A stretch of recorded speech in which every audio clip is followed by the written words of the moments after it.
You're listening to the God Life Culture Podcast, where faith and what's trending collide.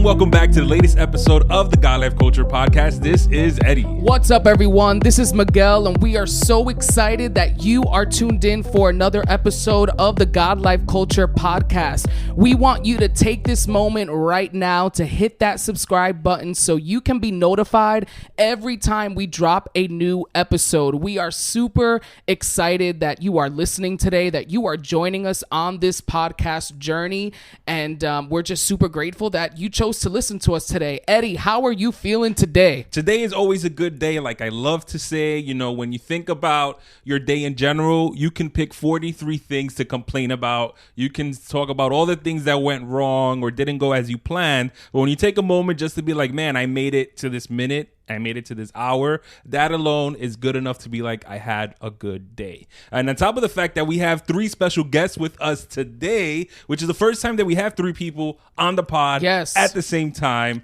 It's something definitely exciting and that we're looking forward to jump right into. Yeah, I mean, we normally have, a guest that will come and be a part of the podcast, but today we have three special guests with us, and they are a part of the group Thrive Worship, and we are so excited that they will be with us today.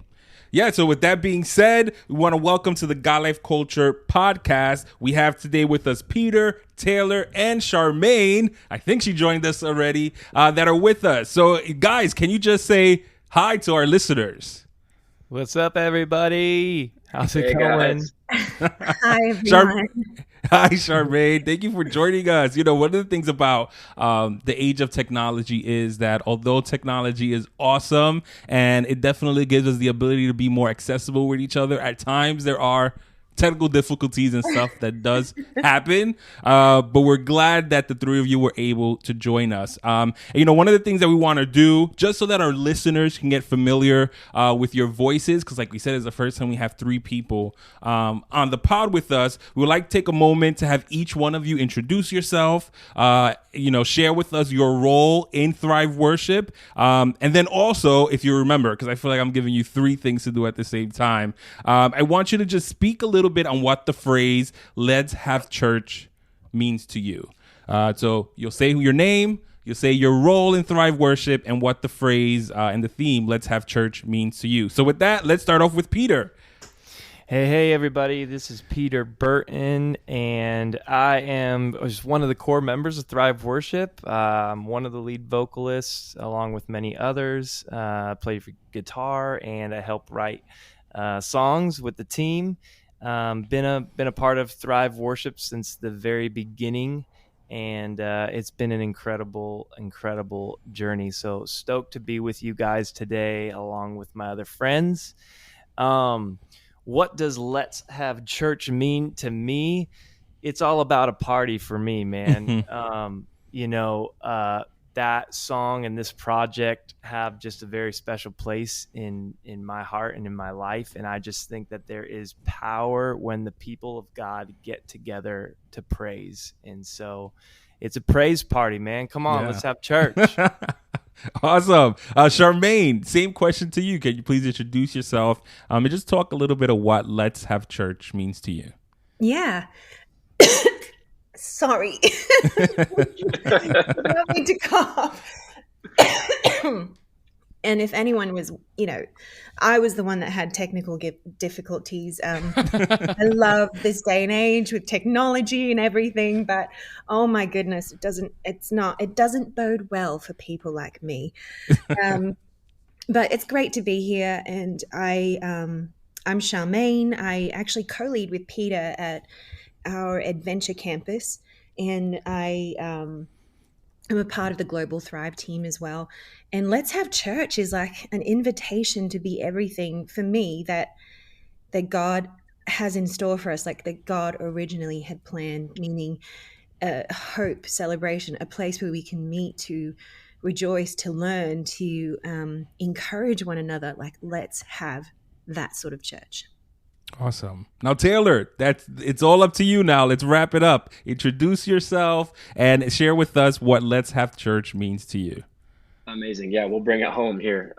Yeah, hey, so glad to be joining you guys. My name is Taylor Gall, and I am one of the worship pastors at our Granite Bay campus here back home, and been a part of Drive Worship for a little bit here. But yeah, Let's Have Church. I think one of the things we were just kind of thinking about, and we feel like God put on our hearts with this project, is just that it's the simple truth that where the Spirit of the Lord is, there is freedom, and anything can happen. And we see that all throughout Scripture. But just, coming out of the COVID age, back to gathering together in our building, man, you just can't replace, you can't synthesize what happens when, God's people gather and worship. And so that's what we wanted to capture with this project. And we're pretty excited about what happened that night and what's been going on through this project. So.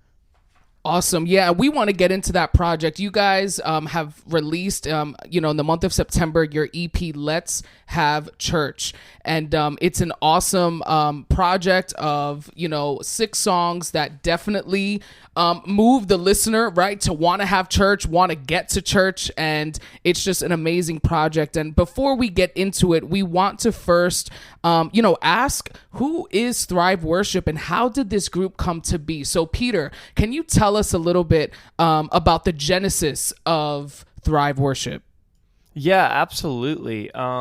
So, gosh, I can't even remember how many years ago now, but I want to say probably at least 5 years ago, Taylor, myself, a guy named Corbin Phillips, and Charmaine, and a few other team members, we're all a part of a church called Bayside Church in the Sacramento area out here in California. And really, long story short, we were just excited to see what God was doing through the songwriting in our church. And we wanted to write songs that were just connecting with our local church, from stories from people in the congregation and what we felt like God was putting on our hearts that our people needed to be singing.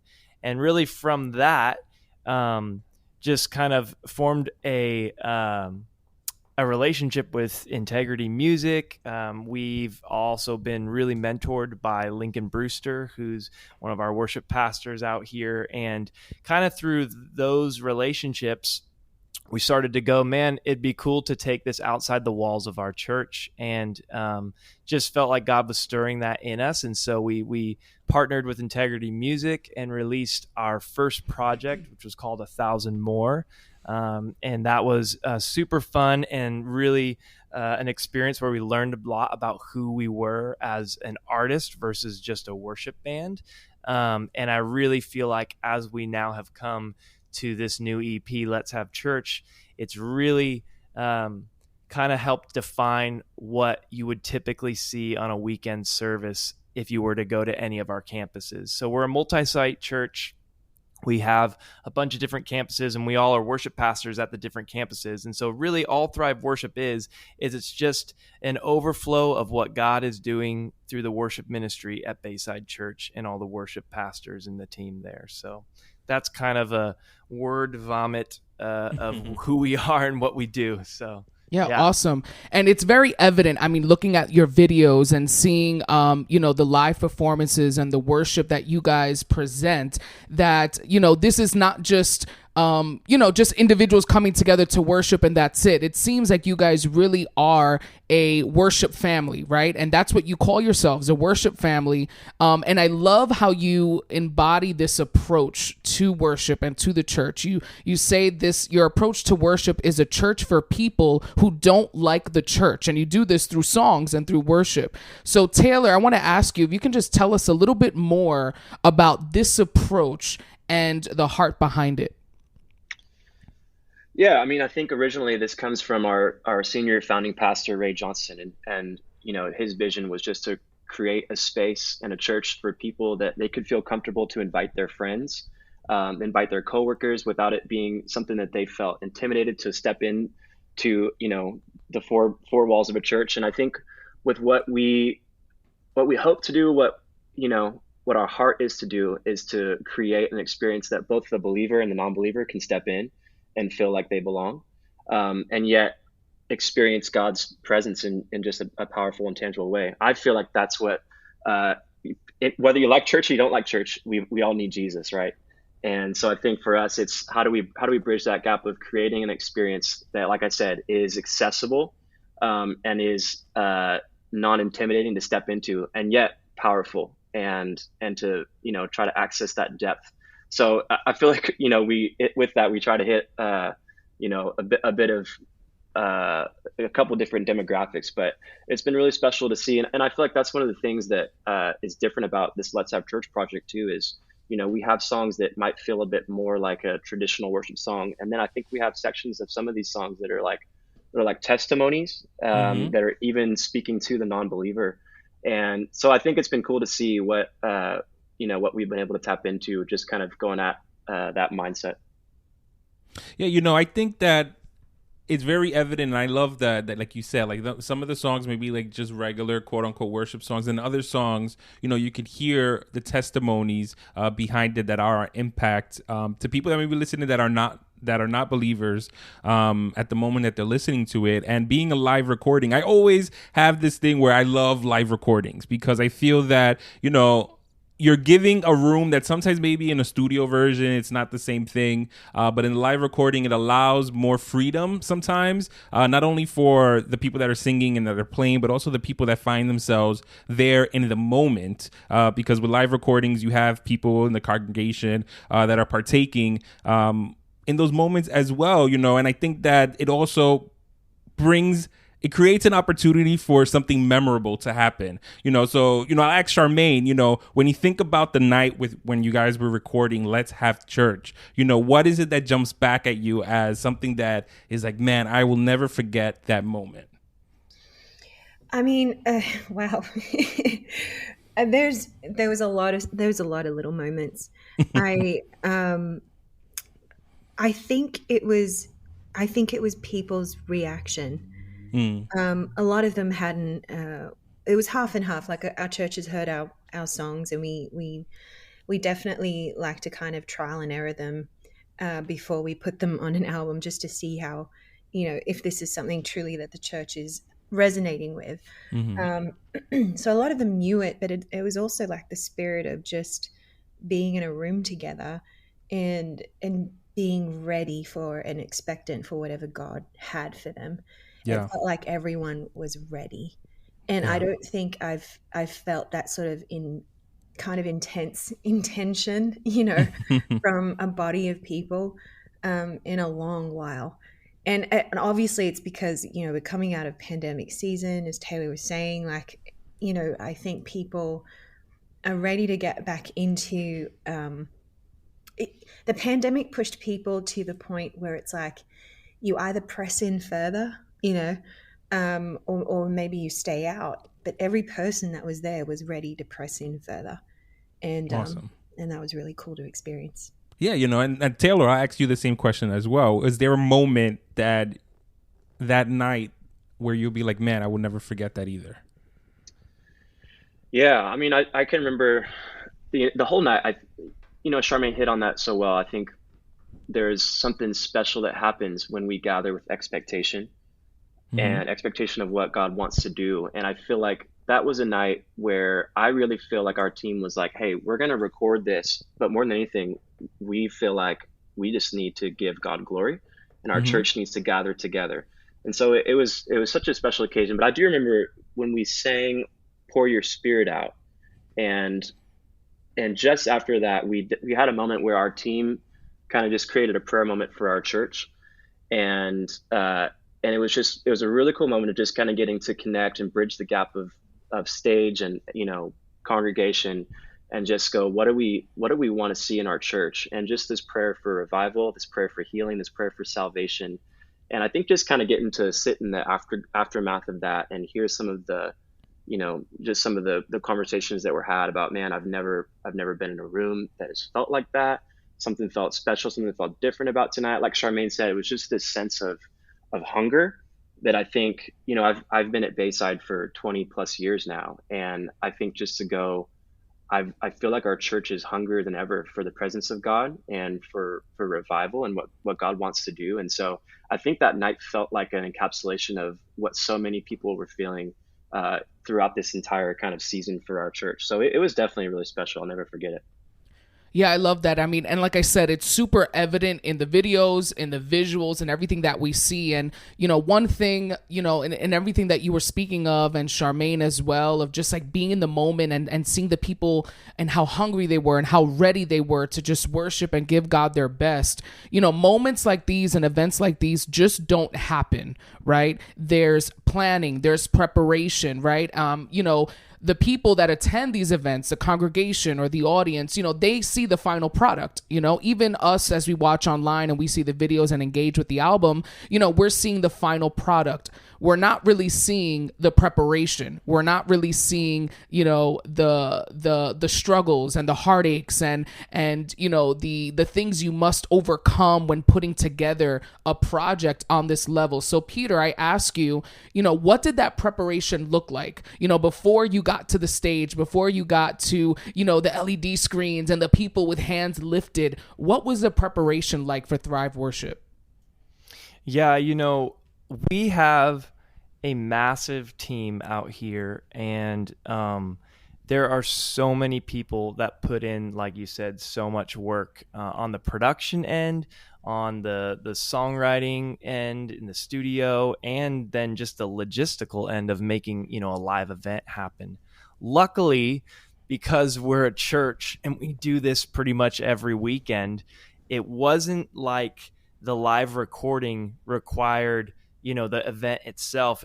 We wanted to really capture something that was organic, like a real church service. So it actually was a church service that we recorded. Mm-hmm. But logistically on the back end to get there with this particular project, I mean, it started years ago with the songs. We like to often talk about, like, you have to have the songs first before, everything else follows that. If you don't have the songs, then what are you doing? So really it started with Holy Moment was the first song of this project from years ago that Taylor and Corbin had written this bridge to Holy Moment, the Let Revival Start Right Now. That whole piece was written so long ago, and it was played in our church for a few years. And it really, I think, was kind of the beginning of stirring that vibe into what Charmaine and Taylor were just talking about that the live recording had. And so it's funny to think about how far back that began. And then from there, the writing process, took a few years. And gosh, we wrote probably at least 40 songs for this project and then whittled it down to the ones that are on it. And so I think, the majority of the preparation goes into just getting the right songs. Mm-hmm. And then from there, you've got all the logistical things. Okay, we got to get in the studio. We got to get, the production of each song going. We've got to, make it work in a live setting. We got to choose whose voice is going to fit, fit which particular song, all of that. We have such a massive group of people that's a part of this. And so everyone plays their part. And we've got a ton of guys that work really hard in the studio. It's not all done, maybe in like a traditional Nashville style where you've got like one producer who just does it. And then, people come in and sing. Like, our team collaborates like crazy. And I think that's one of the really cool things about this project is it's the collaboration that's behind it. So we've got multiple guys that are producing tracks, multiple guys writing guitar parts, key parts, multiple writers on every song, and the team just comes together and makes it happen. And this project was actually rushed quite a bit faster than what we would typically do. We're planning on releasing a full length this spring, and we're already in the process of that. This EP wasn't decided on until, and tell me if I remember, I think it was like June when we decided this was going to happen or something like that. Yeah, maybe July. Maybe July even. I mean, you guys, this turnaround was like a month and a half worth of time to do all the work in. Now the songs were there, but all the production, all the pre-production, everything had to go in within about, I want to say, it felt like about 30 days. And we were hustling. Studio time was at an all-time high. And then, all the logistics of getting people to, be a part of the event and fill the room wasn't as hard because it was a church service. So we lucked out in that. But then afterwards, you've got all the post-production, you've got all of the mixing and mastering, and we were rushing, but it all turned out, and we're super, super thankful for it. So yeah, and you should definitely be proud of all the work that goes into it. Because like you said, even though that the last couple of months has been like a rush and a lot of, getting things together for the finished product, it's also been something that you guys have been working on way before that as well. And the other day I was listening, I had listened to the album already, then I was playing it back for my wife on one of our car rides. And when the track I'm So Glad I Met Jesus came on, it was like one of those songs that she was like, wait, put the volume up. I really want to listen to this. And, she was really blessed by it. And I think, listening to the song and then her reaction, the conversation that we had in reference to the song as well, I really think that what really like touched her about the song was that it causes you to have like a moment of reflection, to reflect back on life, to think about even the moment in which you accept Jesus as your savior and how that all has played out in your life ever since you made that decision. So like Taylor, I'll ask you, was that the intention behind the song to begin with, to have the listener like take a step back and look at their life and how that decision of accepting Christ impacted them? Yeah, well, first of all, thank you. I mean, you guys are so kind, and I'm glad it was a blessing to you. I think, that was exactly the heart in writing it. I remember we were on a trip with some of the team just to write, and I was driving to the session with my wife Chloe, who's a part of Thrive Worship as well, and we were just kind of talking about just God's faithfulness. We've been married actually celebrated our 7th anniversary yesterday. Awesome, congratulations. Thank you. We have 2 kids, and we're just kind of reflecting on God's faithfulness, and just one of those moments where you're just like, man, God has been so good, and there's been so much hard, but at the end of the day, I can't look back and not just be glad that I have navigated this whole journey with Jesus rather than in my own strength.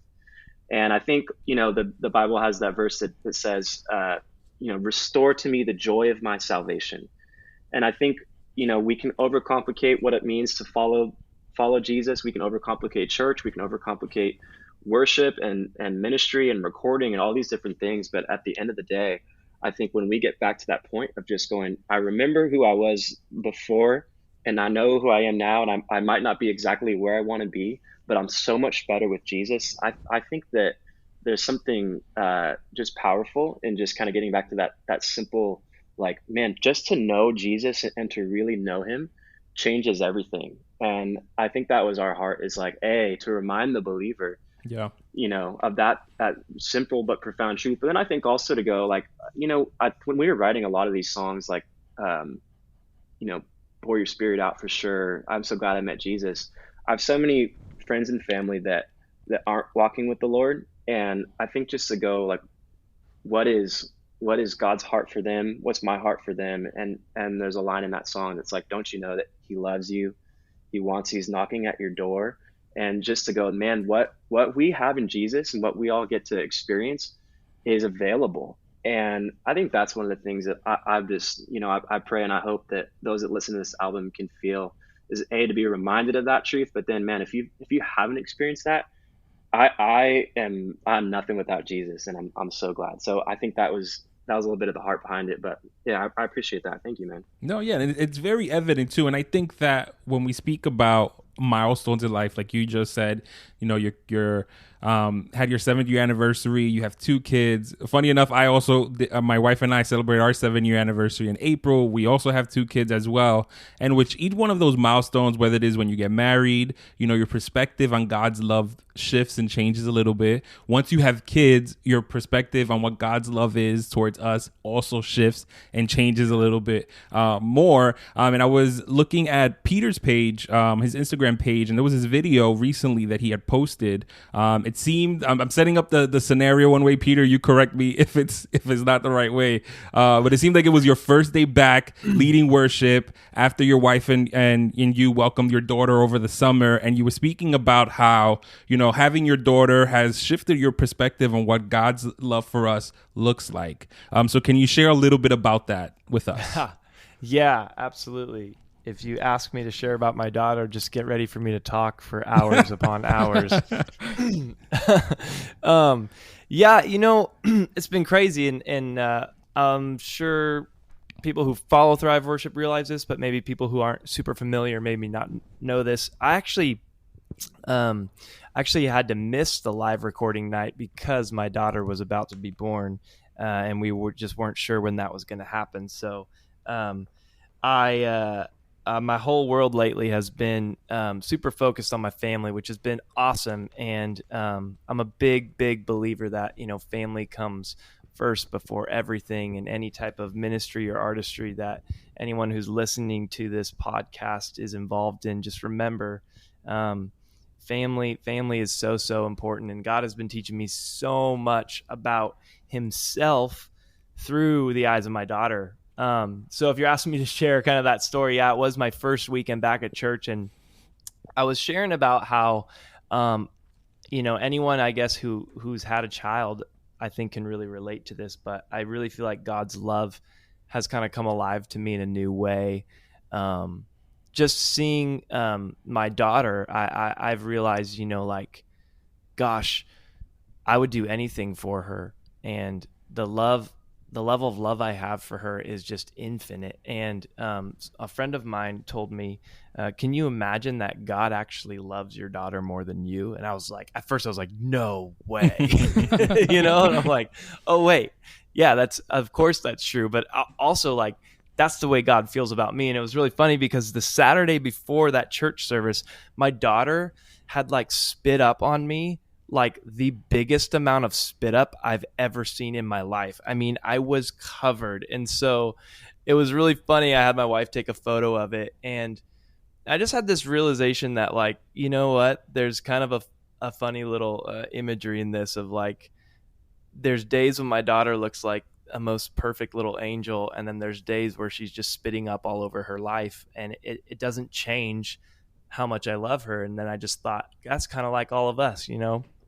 There's days when we're at our best, and then there's days when we're, you know, kind of spitting up all over our life and screwing things up, but it doesn't change the way God loves us. And I feel like being in ministry for so long and growing up as a Christian, it was like in the last month of my life, I feel kind of funny saying it, but I've like finally started to grasp the love of God for me personally. So it's been really cool and a really fun journey and really inspiring.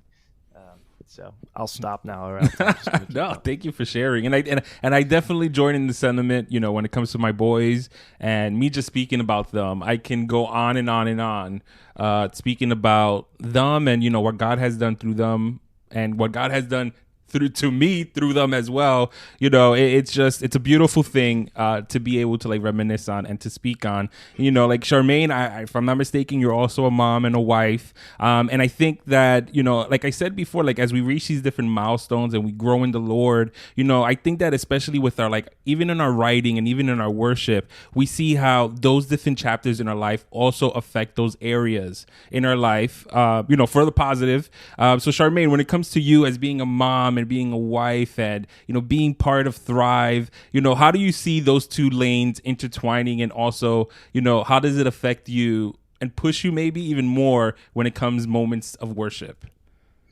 Oh man. I think there are moments in your single life where you know things in theory, right? But it's not until you actually experience it that you grasp. You have to walk through it to truly understand it. And so, you know, marriage hits, and I think I feel like I'm understanding a deeper love, for my spouse, my husband Cameron, and we're walking through it, and then we decide to have a kid, and and in all of that, like it was probably the biggest game changer ever, because I thought I knew what love was, and then I had my son, and he wrecked us. He taught us what it really meant to love, and there's no question, as Peter was saying, like that you'd give your life for this little person. This little person could do anything, be anything, um, do be a horrible do horrible things, or whatever. It just does not matter. You love and would give anything for this little piece of flesh that's walking the earth now. It's like my heart is outside my body, and there's nothing I can do about it, and how that's affected worship, how that's affected even how we write, how I write. It's made me understand. It's like I got a little insight. I'm scratching the surface finally into the depth of God's love for me and for his children, not just for me, like for every soul on planet Earth. And I now, to have that lens when you're writing, when you're worshiping, your gratitude, your sense of awe, the understanding of grace and mercy and why he would come down and die, you get it. Like, you get why he would do that, or a tiny glimpse of that. And it's just, it makes worship more beautiful. It makes writing, I think, with a little more depth. And it just makes life more, what's the word? It's like you're enjoying the fullness of it, because you understand that. I love that. And I think it's so awesome in the way you expressed yourself and how you said how, this does affect your worship and this does affect your songwriting. And I think it's beautiful when we can take from all aspects of our lives and use it in the creativity that God has given us and the gifts that he has given us. And it definitely does impact all of those areas. So, I'm definitely a behind the scenes type of person. I love to see the finished products, but I also love to see, what a songwriting session looks like. I love to see what a studio session looks like for, worship teams and artists and different people like that. So I ask you, Taylor, if you were to describe, a songwriting session for Thrive Worship, what would that look like? Oh man, I think it would depend on the song. I think I'll say this. For me, the best songs are born out of exactly what you just said. They're born out of conversation about what are the real things happening in life. What are the stories we need to tell?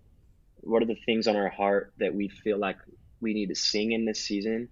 And I think every song that's worth its weight, I think starts from that place. And I think that's what I love about being a part of this team is we all get to be friends, and like you said, like we call ourselves a family. And so I think that's where a lot of like the creativity starts is like, man, I'm just inspired hearing you guys both talk about your kids, and there's so much to the love of God that we experience, and I think there's truth in there. And so I think figuring out like what do we want to go after, what is that truth that we want to try to hit on. And I think, starting from that place, and I think we have to go as songwriters, if we're not moved by what we're saying, then how can we expect to communicate it effectively to anyone else? And so I think that's where it starts. And, we're blessed to have a team just full of incredibly talented people that can help bring those things to life. But I know that's where my heart is as a songwriter is I love music. I love the creative process. I love leading worship. But my favorite moments of what I get to do are just those moments of, just kind of like, oh man, this is profound. Like, I can't wait to say this. How can we communicate what we're all feeling in this moment right now? And so it's special, and it's really fun just to kind of get to look back and go, oh man, I remember where we were when we wrote that song. I remember what that room felt like. I remember, what we were going through at the time. And I can listen to all these songs and just kind of, reminisce on what God was doing in my life at the time. And So it's a special process for sure. Awesome. And I know our listeners will definitely be blessed by, just even hearing that there is intention, behind the songwriting, and it is enjoyable. And, there are moments, even that, we may never see, right? Of moments of being in God's presence and moments of just God just giving you lyrics and melodies. And, I think that's awesome. And, we have a variety and a diverse, audience and people who listen to us. And I know that, we have people who lead worship that listen to us, worship leaders and worship teams. And, I would like for Peter and Charmaine, and we'll start with you, Charmaine, what advice or encouragement would you give worship teams, right, in the local church, but not just, just any worship teams specifically who may feel like their church is in a dry season, or that their church is in a season where they're struggling to really enter into worship. And week after week, these worship teams are up there and they're trying to lead the people into worship. And they just feel like, we're just in this dry season. Charmaine, what advice would you give to that worship team? I would first of all say that remember that any ministry is first a ministry unto itself. You can tax yourself in trying to serve and make the church buy into, what the Lord is doing. But if you're first not taking care of your team and serving one another, encouraging one another, spending time, getting coffee, building that relational equity, and experiencing the Lord together, then that will not translate on stage, And so I would just first say, minister to one another first, encourage one another first. There will be dry seasons. There will be times when it's, you're on the mountaintop and the Spirit of the Lord is breaking through and all out. And then there'll be times that you're walking through the valley. Those things will continue to happen. But if you stay connected, if Jesus is in the center of y'all, then that will translate when you're on the stage and you're ministering to the congregation. Awesome. Peter, I pose that same question to you. What advice would you give those worship teams who just may be feeling like it's not happening at the moment? Yeah, I think you have to realize that, patience is like faith's best friend, is what I think. Brian Houston said that or something. As worship pastors, I've been a worship pastor for a long time, and I was before I was even at the church I'm at now. And there's so many different types of churches and ministries out there, and I think it's really easy for worship pastors to play the comparison game. These days Instagram is so video heavy, and everyone can post a perfectly edited live stream feed, and it can just make you feel really discouraged if you're not quite at the level that you're seeing. And I think you have to just get back to knowing, that what you're a part of, that God has called you to, and God is faithful. It's funny, Charmaine and I are at one of our church campuses. It's called our Adventure Campus. And I'll tell you this, when we joined this church, it was a church merger, and the church that was called Adventure before was in a decline state. And so they reached out to Bayside and basically said, hey, would you help us? And we jumped in and said, yeah, we'll help you. We'll help you, with your health within, the church as a whole. And if you guys want to, get healthy and then go on and continue to do your thing, or if you want to then become a part of our, kind of Bayside family, we can do that. So long story short, they ended up joining us, but it was a whole different culture and everything. And Charmaine and I were actually tasked to go over there on the worship side of things and build a whole new worship culture. So we were coming from Bayside, where everything had been built over the last, 20 years. And it was this mega church and everything was great. You had all the best of the best equipment. And we got into a space where it was like almost the opposite. And I remember, because not only had I had already experienced what I thought was like a great worship environment, and had, all the congregation that was on fire, like everyone's hands would be up. It was like almost easier to step in and sing something from that stage than coming into this whole different environment where it felt like people weren't hungry for worship. And so I was that worship leader who was discouraged, who was like, how do we get these people there? But I remembered that God, kind of gave me this word, and he was like, if a lot of times the greatest frustrations in your life are God's greatest opportunities to show you his faithfulness. And I just kind of took that and ran with it. There was a Easter service we had there where for some reason we had like this sold out service, and it was like huge. We had like, I don't know what it was, 7,000 people, I think, one Easter service, and our church was like hitting like 2,000 a weekend. And so it's not about numbers, but it was like this crazy vision of this massive group of people worshiping on this Easter Sunday. And I felt like God was kind of like, this can be every weekend someday, but you're going to have to be faithful to what I've called you to. And that was 5 years ago when Charmaine and I were first there now. And I'll tell you, our church is a whole different place now, and it's been so cool to see God's faithfulness. And it's not about numbers or anything like that. We have a saying at our church that every number is a person, and every person has a story, and that's why we're passionate about getting people into the church. That's why our album's called Let's Have Church. We want people to be a part of the church.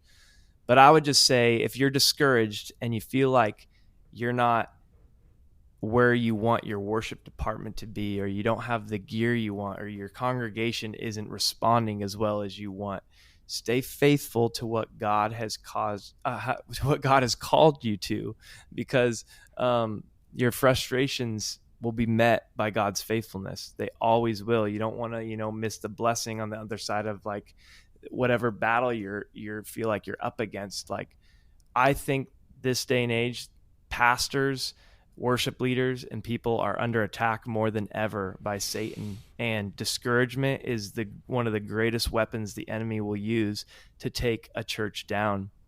Our senior pastor says, one of the most important things you can do as a human is to stay encouraged. What are you doing in your life to stay encouraged? So I would say, if you're out there and you're hearing this, stay faithful to what God has called you to. You're probably doing a whole lot better than you think you're doing.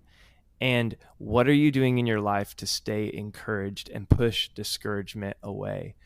Because as soon as you let discouragement in, it's just a very, very, very lethal thing to a team and to a culture. So you need to be, as the worship pastor, the one coming out and leading the team through that and going, we need to be people who are constantly encouraged. And there's a lot of different practical ways to do that we don't need to get into now, but I would say stay encouraged to what God has called you to, and know that God is faithful. And yes, there is always going to be some other church or experience that you think is what you want, but God has called you to where you are. Be faithful to it. He will be faithful to you. Awesome. And I think that the advice that the two of you have given, and with everything that Taylor has been saying as well, is so pivotal and important. Whether it is that you're picking on like the things that Charmaine said about relational equity, and with Peter talking about to stay encouraged, to be faithful, and to keep pushing forward. These are all nuggets of wisdom that each and every one of us can apply in whatever area of service you find yourself in within the church. It's not only something that only a worship leader or worship pastor, can use and apply into their life. These are things that everyone, even in your walk with the Lord, to make sure that you stay encouraged and that you stay faithful, are the keys to being successful in what God wants to do in your life and in the lives of the people around you. So with that, we made it to the end of the podcast, man. We can continue to jump in and talk about so many different things. But I think that right now what we want to do is give our listeners the opportunity to know where they can find you guys, where they can tap into Thrive Worship, and follow you guys and your journey. So Taylor, where can our listeners go to see your stuff and to follow you guys? Yeah, absolutely. Well, you can find our latest release, Let's Have Church, like we've been talking about, anywhere that you get music, Spotify, Apple Music, all that good stuff. Best way to stay up to date with what we're doing, what's going on, is follow us on Instagram at Thrive_worship. You'll get updates, all that good stuff. And but we're super excited, guys. Thanks so much for having us on. It's been so fun. No, thank you guys for joining us. So our listeners, be sure to follow Thrive Worship at Thrive_worship. Also, make sure to follow Charmaine, Peter, Taylor, and the whole gang, because they're not the only ones that are part of Thrive Worship as well. Follow them as well. And as one of the things that we always love to push on our podcast is the fact that we need to support one another. So download the music, pay for the music, share it, post it, send it to your friends, and let's get this powerful message out to the world. For sure. So thank you again, Taylor, Peter, Charmaine. Peter, Charmaine, we just want to give you one last opportunity. If there's anything that, you want to share, regarding your socials or social media, this is your opportunity now to let our listeners know. Only follow my social media account if you want to see videos of my daughter. Because I was told today that my Instagram doesn't exist anymore. It's just photos of my family, which is what I'm most proud about. No, seriously, you can follow any of us to stay up to date on what Thrive Worship is doing. I would also say, if you want, go follow our YouTube account, Thrive Worship, because we will be premiering the rest of our live videos from there, and you'll get the first viewing experience right there on that platform. So Thrive Worship on YouTube. Make sure you go subscribe to that. That would be super, super awesome. And just super, super thankful that we could be a part of this. So thanks, guys. For sure. Charmaine, last words? No last words. I mean, my Instagram is basically the same. It's my family and my cute little boy. But yeah, everything the boys have been saying right now, please do. We'd be so honored for you to download the music and even share it. If this is speaking to your heart, then please for sure share it, and we would be so happy. Thank you. For sure. Awesome. So thank you again for being a part of our podcast. Listeners, be sure to support Thrive Worship. Go download their album, Let's Have Church. Subscribe to their YouTube channel. Check out all of their live videos. You will be blessed. And definitely be sure to subscribe to our podcast so you can be notified every time we drop a new episode. Stay tuned for some awesome special guests that we have coming up in the next few weeks. And be sure to, stay tuned to our podcast. Leave those reviews, leave those ratings. It definitely helps put our podcast in front of more people. Yeah, so thank you once again to the Thrive Worship team members that are with us today. Thank you, listeners, for joining us once again for our new episode of the God Life Culture podcast. That's God Life Culture. Until next time. See ya. Bye.